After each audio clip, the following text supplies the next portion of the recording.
Hello everyone. ये video है SD3 के लिए। SD3 structural designing 3 Pune university 2015 pattern. इस वीडियो में हम लोग स्टडी करेंगे प्रॉब्लम्स। इस वीडियो में मतलब हम लोग स्टडी करेंगे प्रॉब्लम्स जो एग्ज़ाम में पूछे गए हैं, वही प्रॉब्लम्स। मैं यूनिट 1 के क्वेश्चन स्टार्ट कर रहा हूँ। पहले यूनिट 1 का पोर्शन जब स्टार्ट हो रहा है, इसमें हम लोग दो तरह के क्वेश्चंस सॉल्व करेंगे। पहला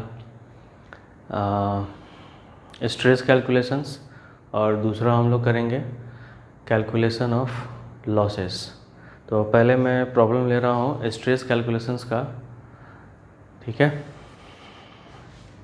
तो यहाँ पे हम लोग देख रहे हैं कि N unsymmetrical I section beam is pre stress with a force of 400 kilonewton at 300 mm from bottom as shown in figure। ये हमें दिया हुआ है। if imposed load का मतलब हो गया live load is 17 kilonewton per meter, determine the stresses at the central and end sections due to first pre-stress and self weight। Second बोला है प्री स्ट्रेस, सेल्फ वेट और impose load. That means second case में जब live load apply हो रहा है तब। तो इसमें हमारे पास एक आई सेक्शन दिया हुआ है। इसमें हमें एक अनसिमेट्रिकल आई सेक्शन दिया गया है जिसके डायमेंशंस दिए गए हैं। टॉप फ्लेंज के 450 mm width, 80 mm thickness. Web का दिया हुआ है 600 mm डेप्थ एंड थिकनेस इसका 40 mm है। बॉटम फ्लेंज का डायमेंशंस दिया गया है 225 mm width and 50 mm thickness.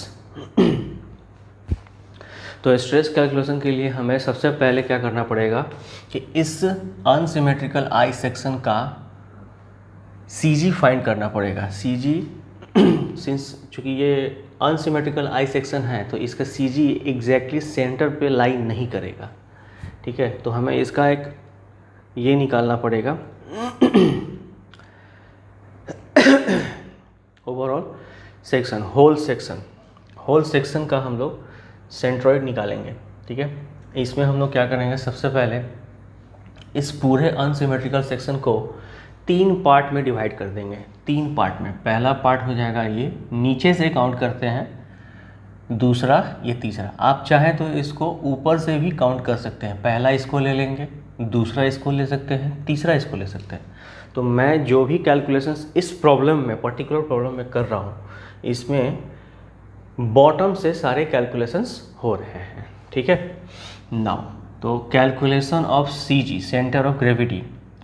First figure मतलब ये हो गया हमारा, इसका एक रेक्टेंगल है, इसका एरिया क्या हो जाएगा, लेंथ इंटू विड्थ, 225 इंटू 50, तो ये बन जाएगा हमारा 11250।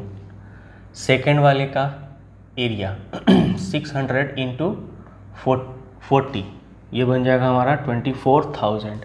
थर्ड वाले का एरिया क्या हो जाएगा, 80 इंटू 450 बन जाएगा 36,000। नाउ कैलकुलेशन ऑफ y क्या हो गया, इस इंडिविजुअल रेक्टेंगुलर सेक्शन का CG, ठीक है। कहाँ से, बॉटम से। तो बॉटम से CG इसका कहाँ पे लाई करेगा, 50 के मिड पॉइंट पे, तो हो गया 25।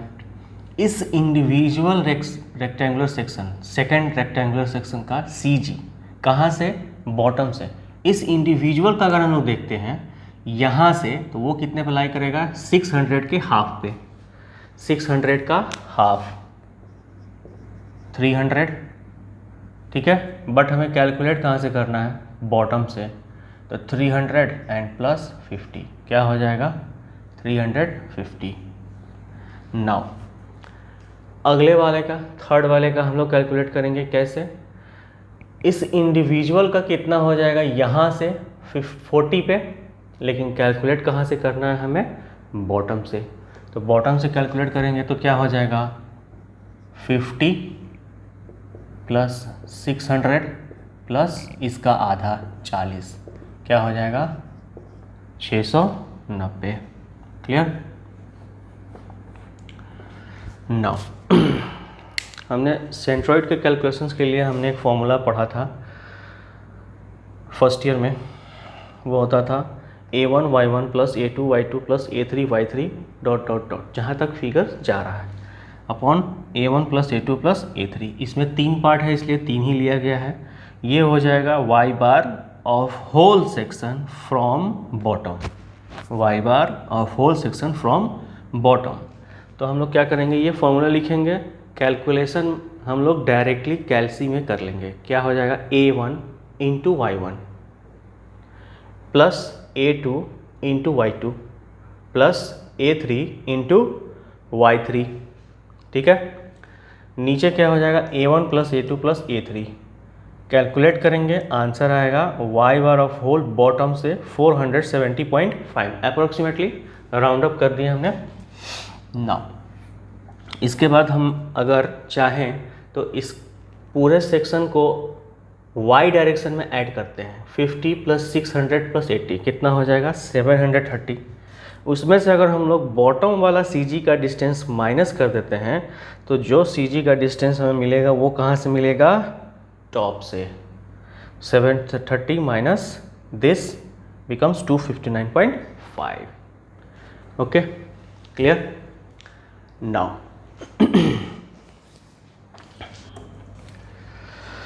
इसके बाद हम लोग कैलकुलेट करेंगे moment of inertia, moment of inertia of the whole section.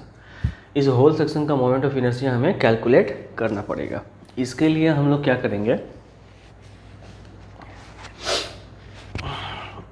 एक जनरलाइज फॉर्मूला है जो हम लोगों ने पढ़ा है इंजीनियरिंग मैकेनिक्स में फर्स्ट ईयर, या फिर 100 में भी आपने पढ़ा होगा, और इसका एप्लीकेशन हम लोग बहुत बार कर चुके हैं स्ट्रक्चरल एनालिसिस 1 में। ठीक है, नाउ इस फॉर्मूला को क्या बोलते हैं, moment of inertia I of whole section का। इसको हम लोग क्या करेंगे, summation from I equals to 1 to n। I equals to 1, I का मतलब हो गया कितने नंबर्स ऑफ सेक्शंस हैं जिनको कंबाइन किया गया है।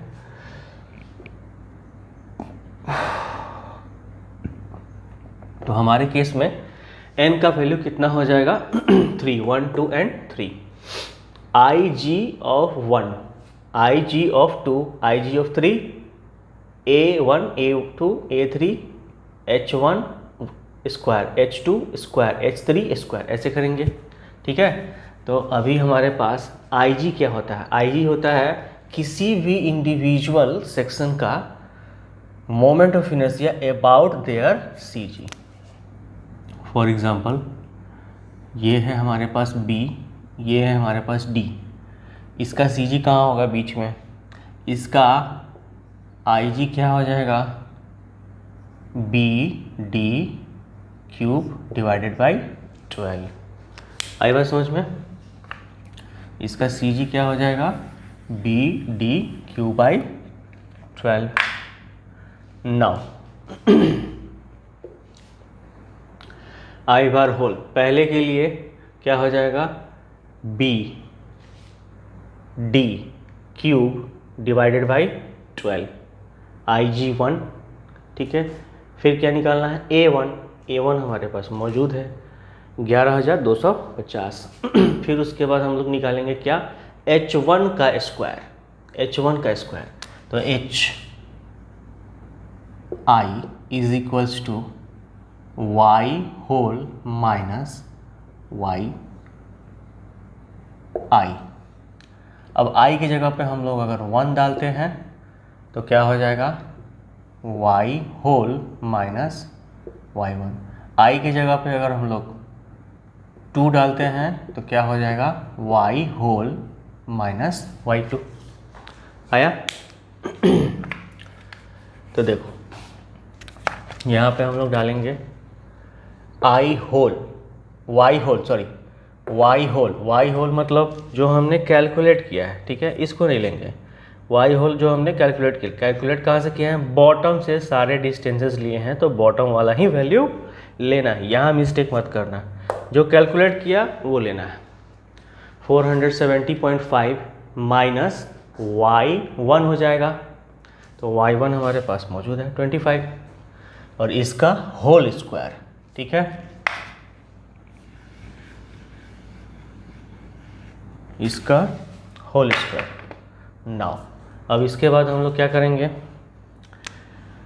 IG2 क्या हो जाएगा, second figure B D cube divided by 12 plus A2 हमारे पास मौजूद है, plus y whole minus y whole हमारा जो कैलकुलेट किया है, और y2 हो गया हमारा कैलकुलेट किया हुआ पहले से ही है। ये थर्ड फिगर के लिए सिमिलरली आप लिख सकते हो IW होल हो जाएगा। ये टॉप और बॉटम से नहीं होगा, इसका कोई मतलब नहीं है, ये पूरे सेक्शन का ही होता है। तो हमने मोमेंट ऑफ इनर्शिया कैलकुलेट कर लिया। नाउ इसके बाद हम लोग क्या करेंगे, कैलकुलेट करेंगे सेक्शन मॉडुलस का फॉर्मूला क्या हो जाएगा, Z is equal to I/Y। तो इसमें देखो Z जो हमारा है 2 बार निकलेगा, क्योंकि हमारे पास 2 अलग अलग Y हैं, ठीक है। तो YT और YB, ZT is equal to I whole upon YT करेंगे। I होल जो हमने कैलकुलेट किया, YT हमने यहाँ पे कैलकुलेट करके रखा हुआ है, ठीक है। ये आ जाएगा हमारा इतना। मोमेंट ऑफ इनर्शिया का यूनिट देखो mm⁴, सेक्शन मॉडुलस का जो यूनिट होता है mm³ होता है। Z भी निकलेगा I होल अपॉन YB, ठीक है। नाउ ये इसका आंसर क्या आ जाएगा, YB जो हमने कैलकुलेट किया वो डाल दिया। नाउ आंसर आ गया हमारा 10.71 इंटू 10⁻⁶ mm³। Z का वैल्यू 10⁻⁶ में जनरली आ जाता है, ठीक है। नाउ इसके बाद हम लोग करेंगे कैलकुलेशन ऑफ लोड्स। तो उसमें कौन कौन से लोड होते हैं आपको, dead load and live load, ठीक है। Dead load and live load.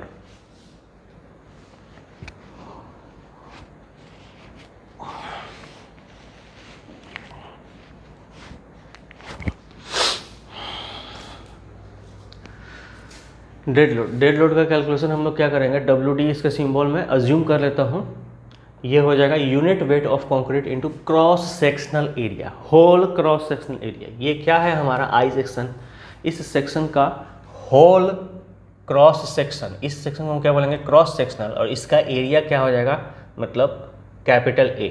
तो कैपिटल A कैसे मिलेगा, A1 plus A2 plus A3, तीनों को हम लोग ऐड कर देंगे तो हमें क्या मिल जाएगा, कैपिटल A, ठीक है। Cross sectional area.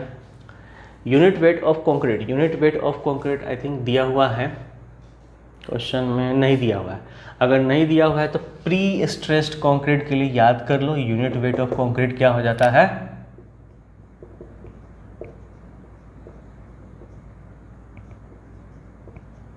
24 किलोन्यूटन पर मीटर क्यूब। जनरली लेते हैं, कभी कभी 25 भी दे देता है, तो जो दिया हुआ है वो लेना है, नहीं दिया हुआ तो आप ये ले सकते हो ना।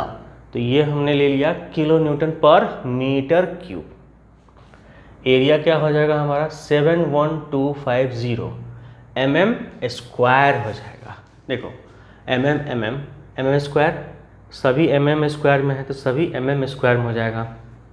अब ये जो चीज़ दिया गया है ये 10⁻⁻⁶ मल्टीप्लाई, इसको हमने क्यों किया है, YC इतना हो गया, एरिया इतना हो गया, ये हो गया mm² में, इसको हमें कन्वर्ट करना है मीटर स्क्वायर में, ठीक है। तो ये देखो YC का यूनिट क्या हो गया हमारे पास, किलो न्यूटन पर मीटर क्यूब, ठीक है। एरिया क्या हो जाएगा, हमने इसको मल्टीप्लाई कर दिया तो मीटर स्क्वायर हो जाएगा, तो ये कैंसिल हो जाएगा, बचेगा क्या, किलो न्यूटन पर मीटर। किलो न्यूटन पर मीटर किसका यूनिट होता है, किस तरह के लोड का यूनिट होता है, UDL का, यूनिफॉर्मली डिस्ट्रीब्यूटेड लोड का, ठीक है।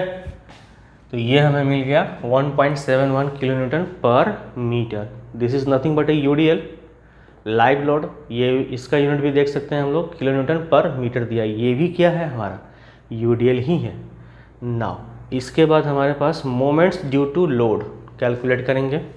अब लोड कैसे पता चलेगा, लोड हमारे पास दो तरह के हैं, live load and dead load. इसमें हम लोग देख रहे हैं कि ये किस तरह का लोड है, डेड लोड है। तो अगर डेड लोड नहीं, UDL है।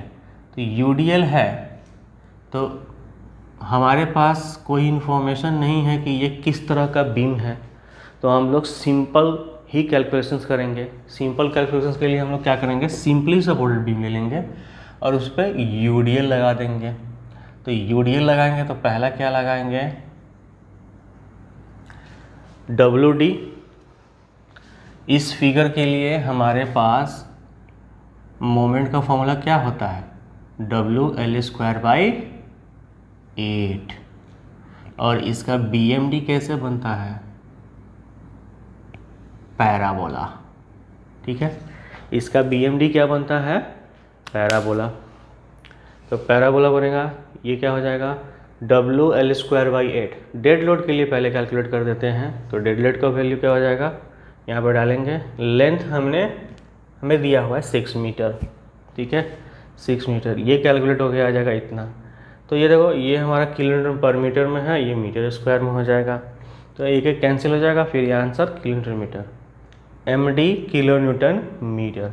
ML सिमिलर वे में हम लोग करेंगे, आंसर आ जाएगा किलो न्यूटन मीटर, पर मीटर नहीं, मीटर ना। इसके बाद हम लोग जाएंगे कैलकुलेशन ऑफ स्ट्रेसेस। अब इसमें हम लोग 4 तरह के कैलकुलेशंस करते हैं। पहला क्या होता है, डायरेक्ट स्ट्रेस। ये लगना ही लगना है, अगर इसेंट्रिसिटी है चाहे नहीं है। वायर जो है, वायर में इसेंट्रिसिटी दिया हुआ है, क्वेश्चन में दिया हुआ होगा। देखो, a force of 400 kilo newton at 300 from bottom. अब ये कैसे समझा जाए, ये मान लो कि ये डेप्थ है। ठीक है, अब ये डेप्थ है, तो ये टोटल डेप्थ हमारा कितना दिया हुआ है, 600, 8, 5, 13, 730, 730। ठीक है, अब हमारे पास बॉटम से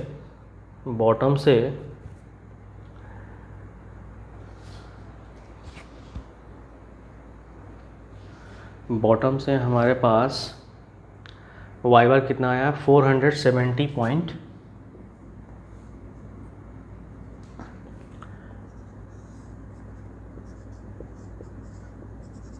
ये हमारा होल सेक्शन का CG आया। लेकिन ये क्या कह रहा है, 400 किलो न्यूटन का जो है, मान लो कि ये ओवरऑल सेक्शन है, टोटल हाइट इसका कितना है, 730 mm। अब इसका CG जो कैलकुलेट किया है हमने फ्रॉम बॉटम से, ये हमारा 470.5 mm आया है। कहाँ से, बॉटम से। लेकिन ये जो फोर्स बता रहा है, a force of 400 kilo newton at 300 mm from bottom.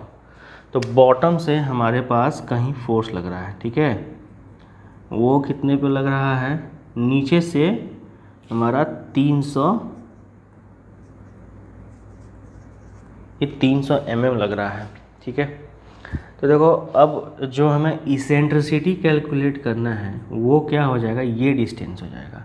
ठीक है, बॉटम से यहाँ पे 470.5, बॉटम से फोर्स लग रहा है यहाँ पे। ठीक है, तो ये CG पे नहीं लग रहा है, CG पे लगता तो वो डायरेक्ट फोर्स हो जाता, CG से थोड़ा इधर लग रहा है, तो वो इसेंट्रिसिटी प्रोड्यूस करेगा। ये हो गया हमारा इसेंट्रिसिटी। तो इसेंट्रिसिटी का कैलकुलेशंस अगर हम लोग करेंगे तो 470.5 माइनस 300 बिकम्स 170.5। ठीक है, अब ये हमने कैलकुलेशन मिस्टेक किए, ये हो जाएगा हमारा 170.5 और यहाँ पे हो जाएगा 170.5। इसका कैलकुलेट करके देखते हैं। ये आ जाएगा हमारा PE/ZT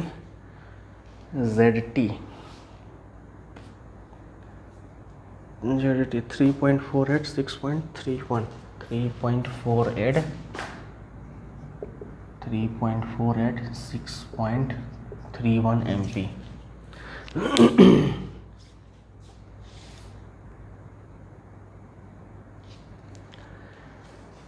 6.3 ना। ठीक है, तो इसेंट्रिसिटी हम लोग कैसे कैलकुलेट करेंगे, जो हमने वाई बार निकाला है और जहाँ पे फोर्स लग रहा है उन दोनों के बीच का डिस्टेंस, ठीक है, डिफरेंस। तो कैलकुलेशन ऑफ स्ट्रेसेस हम लोग इसमें कैसे करेंगे, P अपॉन ए। तो P अपॉन ए क्या आ जाएगा, फोर्स कितने का लग रहा है भाई, 400 kilo Newton. 400 into 10⁻³ kilo Newton को हमने कन्वर्ट कर दिया न्यूटन में। अब क्रॉस सेक्शनल एरिया हमने कितना कैलकुलेट किया था, 71250, ये हमने डिवाइड किया, आंसर आया 5.61 MPa, ठीक है। नाउ दूसरा हम लोग कैलकुलेट करेंगे ड्यू टू इसेंट्रिसिटी। ये क्या हो जाएगा, PE upon ZT, P into ई अपॉन ZT। P का वैल्यू कितना हो गया, 400 इंटू 10⁻³ न्यूटन में कन्वर्ट कर दिया। और इसेंट्रिसिटी किस में आ जाएगा, mm में आ जाएगा ना, 470.5 माइनस 300 mm, तो ये कितना आ जाएगा 170.5, ठीक है। नाउ तो हम लोग कैलकुलेट करेंगे, आंसर आएगा 3.48 MPa। P into E divided by ZB, तो ZB हमने कैलकुलेट किया हुआ है, ZT और ZB हमने कैलकुलेट किया हुआ है, यहाँ पे वो वैल्यू हम लोग डालेंगे ZT, ठीक है, सिमिलर वे में ZB। ये आंसर आ जाएगा 6.31 MPa। MPa का मतलब क्या हुआ, न्यूटन पर mm²। MPa का मतलब क्या हो गया, न्यूटन पर mm²। Now third one, due to dead load. जो स्ट्रेस का कैलकुलेशन कर रहे हैं उसमें हमारा तीसरा क्या हो जाएगा, due to dead load. Dead load हमने कैलकुलेट किया था, अब डेड लोड के कारण हमने मोमेंट भी कैलकुलेट किया था। तो जब अगर हमारे पास मोमेंट दिया हुआ है तो हम लोग स्ट्रेस कैलकुलेट कर सकते हैं MD अपॉन ZT। ये कहाँ से आया, फ्लेक्सुरल फॉर्मूला सॉम में आप फ्लेक्सुरल फॉर्मूला देखिए, वहाँ पे आपको आ जाएगा, ठीक है। कैलकुलेट करेंगे MD अपॉन ZT। MD दिया हुआ है, कैलकुलेट किया हुआ है, ZT हमने कैलकुलेट किया है, ये हम लोग निकालेंगे 0.4 MPa। सिमिलर वे में MD अपॉन ZB आ जाएगा, तो यहाँ पे चेंज क्या हो जाएगा, section modulus from bottom. Dead load due to stress due to live load, इसमें हम लोग क्या करेंगे, ML अपॉन ZT। ML जो हमने कैलकुलेट किया अपॉन ZT एंड ZB, ये हमारा कैलकुलेशन हो गया, ठीक है। आया सब समझ में, ठीक है। इसके बाद मैं थोड़ा रब करता हूँ और उसके बाद मैं फिगर ड्रॉ करता हूँ।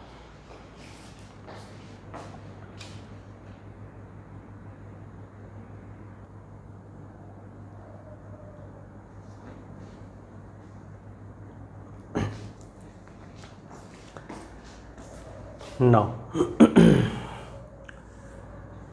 हमने स्ट्रेस कैलकुलेट कर लिया है, अब हम क्या करेंगे, इसको फिगर से दिखाएंगे, ठीक है। तो पहला केस हमारा क्या बोल रहा है,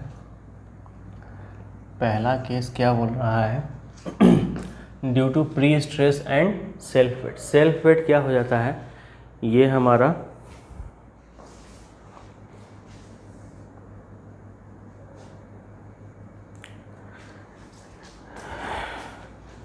सेल्फ वेट क्या हो जाता है, डेड लोड, ठीक है, डेड लोड।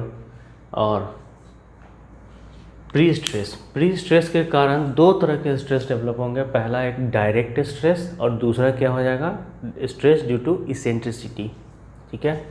तो हम लोग क्या करेंगे कि कंबाइन करेंगे प्री स्ट्रेस और सेल्फ वेट के कारण। तो प्री स्ट्रेस के कारण पहला स्ट्रेस क्या हो जाएगा, डायरेक्ट स्ट्रेस, ठीक है। तो ये जो आता है, ये टॉप फाइबर से लेके बॉटम फाइबर तक थ्रू आउट सेम रहता है, ठीक है। तो थ्रू आउट सेम रहता है, तो ऊपर हमारे कितना हो जाएगा 5.61 और नीचे कितना हो जाएगा 5.61, और इसका साइन हम लोग प्लस लेंगे, ठीक है, बताता हूँ क्यों। फिर उसके बाद इसेंट्रिसिटी के कारण, अब इसेंट्रिसिटी के कारण हमारे पास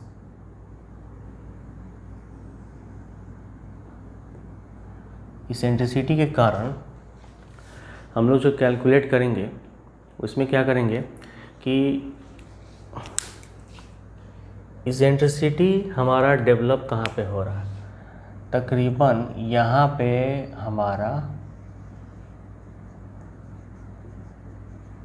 CG है, ठीक है, और 300 कहाँ से, बॉटम से 300, तो वो हमारा इधर कहीं हो जाएगा, ठीक है।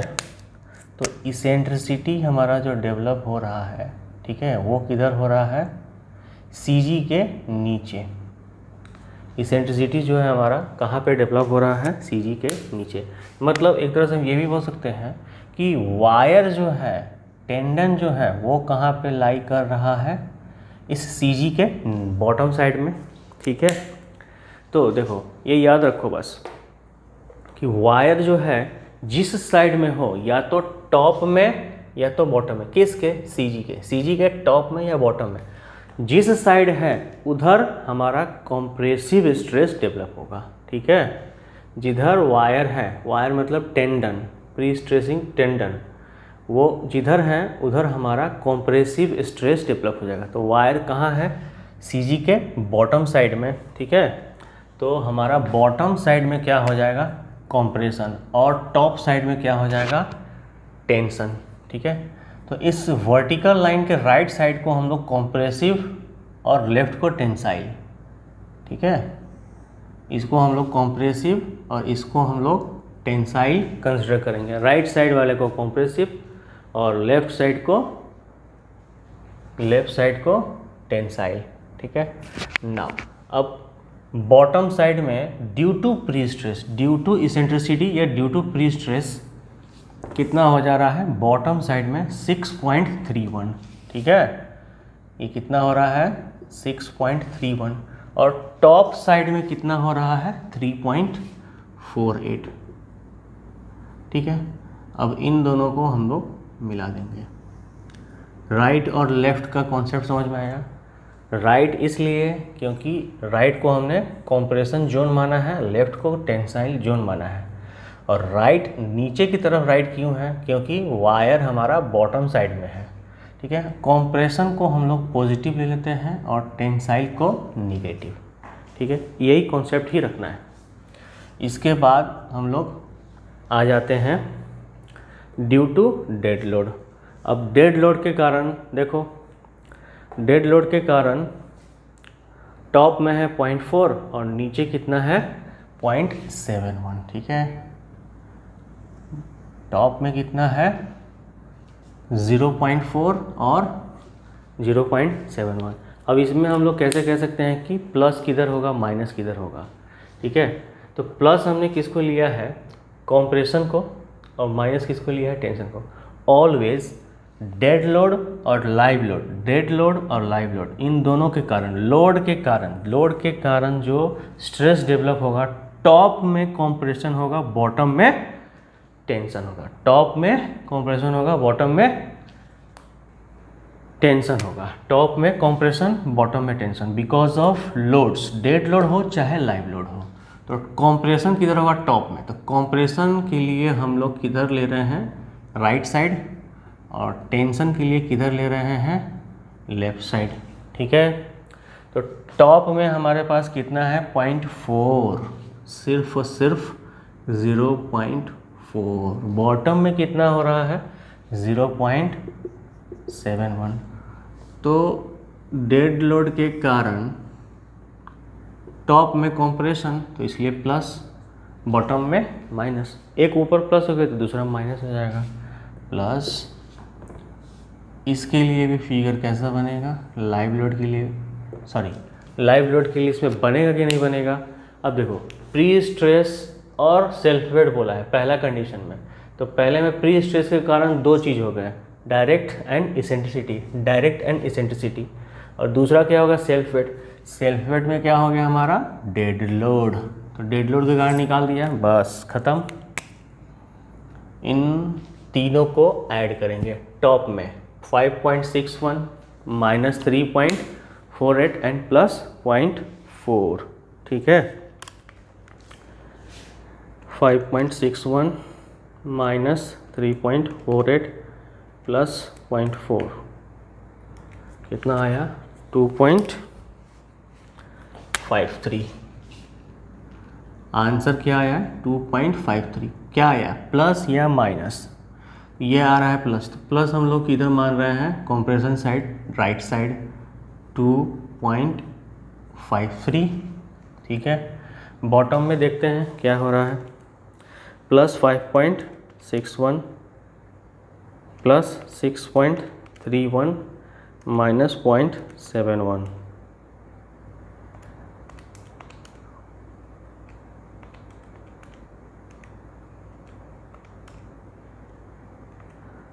$11.21 पॉजिटिव होगा ऑब्वियसली।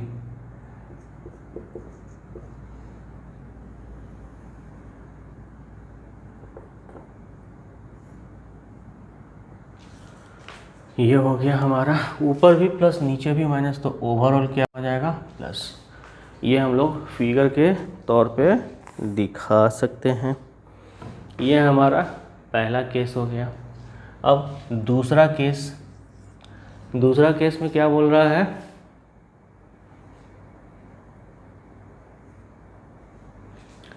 दूसरा केस में क्या बोल रहा है? प्री स्ट्रेस, अच्छा एक सेकेंड, हमारे पास determine the stresses at the central and end sections, ठीक है। सेंट्रल एंड एंड सेक्शंस, ठीक है। तो जो पहला केस मैंने लिया है, पहला जो केस हमने लिया है, ये किसके लिए हो जाएगा?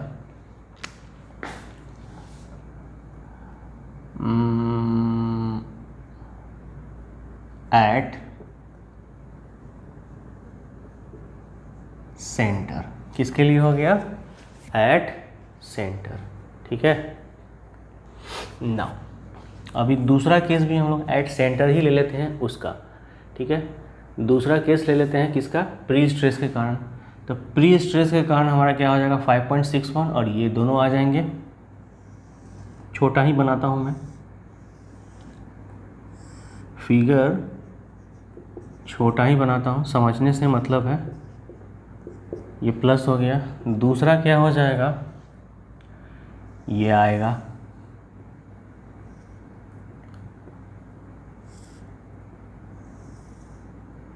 ये माइनस, ये प्लस 3.48 6.41, ठीक है।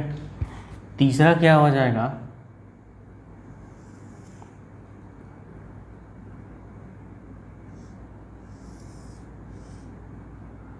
.4 0.71।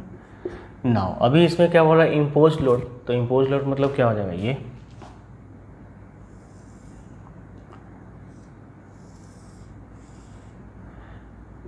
ये प्लस, ये माइनस। इम्पोज लोड में टॉप में कितना आ रहा है? 3.9 7.07। अब इसको हम लोग ऐड कर लेते हैं। करो, आंसर कितना आ रहा है?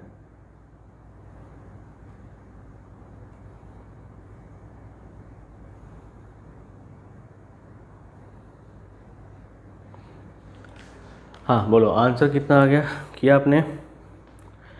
आंसर आ गया आपका 6.44 एंड 4.44। ये आ जाएगा आपका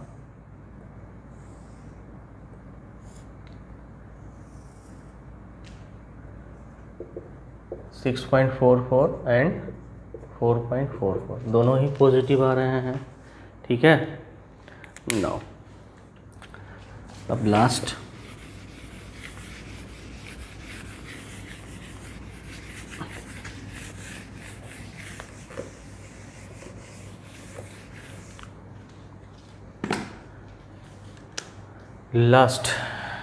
या फिर अब, ठीक है। ये वाला जो हमने कैलकुलेट किया है, ये भी हम लोग कहाँ कर रहे हैं? सेंटर पे ही कर रहे हैं, ठीक है। सेंटर पे दोनों कंडीशन हमने कैलकुलेट कर लिया। ना अभी क्या बोल रहा है, एंड सेक्शन पे भी, एंड सेक्शन पे भी हम लोग कैलकुलेट कर लेते हैं, ठीक है। तो अभी देखो एक चीज़,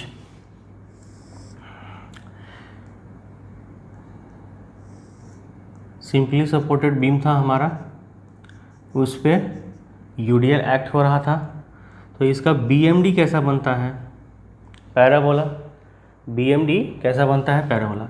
सेंटर यही हुआ ना हमारा, तो सेंटर पे देखो मैक्सिमम बेंडिंग मोमेंट आता है कि नहीं, एंड सेक्शन हमारा ये हुआ, तो एंड सेक्शन पे बेंडिंग मोमेंट क्या होता है, ज़ीरो, चाहे वो लेफ्ट हो चाहे राइट हो, एंड सेक्शन पे बेंडिंग मोमेंट जीरो हो जाता है। किसके कारण, ये लोड के कारण। लोड कौन सा, डेड लोड हो चाहे लाइव लोड हो, डेड लोड हो चाहे लाइव लोड हो। तो बचा कौन सा, सिर्फ डायरेक्ट एंड प्री स्ट्रेसिंग। तो डायरेक्ट में हमारे पास क्या हो जाएगा, ठीक है, डायरेक्ट में हमारे पास क्या हो जाएगा, ये और ये,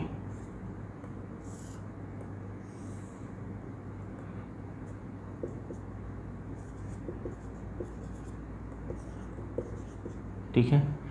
अब ये हमारा केस ले रहे हैं पहला, pre stress and self wait. Pre stress के कारण दोनों आ गया एंड पे, कहाँ पे कैलकुलेट कर रहे हैं, एंड पे। प्री स्ट्रेस के कारण दोनों आएंगे, बट एंड पे self weight, dead load, self weight मतलब डेड लोड, डेड लोड के कारण आएगा क्या, नहीं, ज़ीरो। तो ये क्या हो जाएगा, बस इतना ही,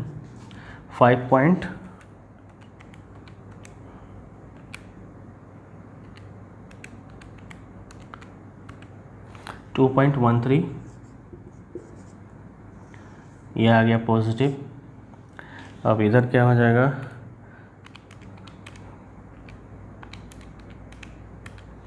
इलेवन 11.92,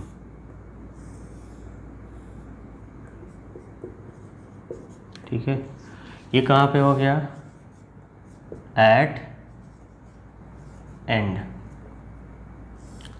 एट एंड, कौन सा, पहले केस के लिए, ठीक है। ये पहले केस के लिए हम लोग क्या ले रहे हैं, pre stress and self wait. दूसरे केस के लिए ले लेते हैं, ठीक है। दूसरे केस में क्या हो जाएगा, pre stress, self weight and impose load. Pre stress के कारण हमारे पास अगेन कितना आ जाएगा, 5.61 डायरेक्ट और ड्यू टू इसेंट्रिसिटी, ठीक है। अब सेल्फ वेट मतलब डेड लोड, तो सेल्फ वेट मतलब डेड लोड, एंड पे डेड लोड वाले कारण जीरो, एंड पे लाइव लोड के कारण भी जीरो। तो मतलब तीसरा और चौथा केस जो हो जाएगा, मतलब तीसरा इसके लिए हो गया और चौथा इसके लिए हो जाएगा, ये दोनों का फिगर सेम ही रहेगा, ठीक है। इस तरह से हम लोग कैलकुलेट करेंगे। तो ये रहा आपका कंप्लीट सॉल्यूशन। अभी आप लोग इसमें देखिए क्या प्रॉब्लम आ रहा है, क्या दिक्कत आ रहा है, आवाज़ में, साउंड में, क्लैरिटी में, समझ में नहीं आ रहा है तो आप लोग मुझे कमेंट कर सकते हैं कमेंट बॉक्स में, और या फिर आपके पास जो पुराने स्टूडेंट हैं उनके पास मेरा नंबर है, तो आप लोग मुझे कॉल कर सकते हैं, व्हाट्सएप पे डाउट पूछ सकते हैं, व्हाट्सएप पे वीडियो कॉल करके हम लोग डाउट क्लियर कर सकते हैं, ठीक है। आप सॉल्यूशन निकाल के लिख के रख लो एक बार नोटबुक में, उसके बाद मुझसे व्हाट्सएप पे पूछ सकते हो वीडियो कॉल पे, मैं उसको क्लियर कर दूँगा। Okay, thank you.